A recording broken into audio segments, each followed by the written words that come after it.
In this quick Photoshop tutorial, I'll show you how to create a simple motion blur effect, and to be honest, I like it. I think I done it in less than a minute, so I'll show you how I done all this from scratch. So I'll just close Photoshop for now, close also this, I don't need that anymore. And now I have downloaded this picture from Pexels. I will just open it and Photoshop. Now I'm inside the photo, and what I want to do, I want to create a motion blur effect with these streets, and also I want to make a car, and I don't want the car blurred. First of all, so now what we have to do with this background first, we have to unlock it at the layers, okay? Now click once on it to make sure the layer is selected, and after that go to filters above here, now go to blur, and you have a lot of blur effects. I will select the motion blur, and down here you will have a bar. This is the intensity of the blur, of the motion blur. I think I will go with something like that. 232 will be okay, and also this is the angle. You can adjust it from here, or also you can type here 60 or 59, but in my case I want to be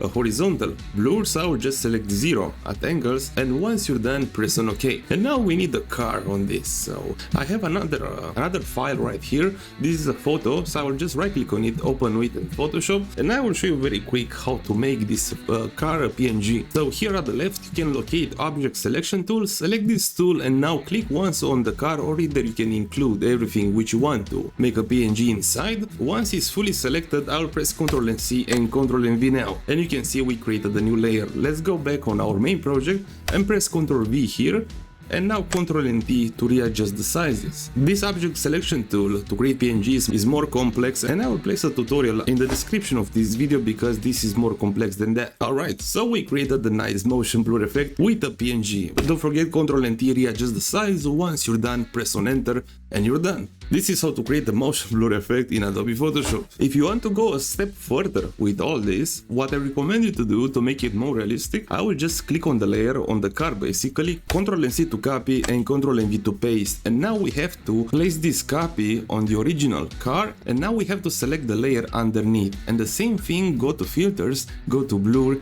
and motion blur, and now we can give some motion blur to the car which is underneath the car. Something like that, I think.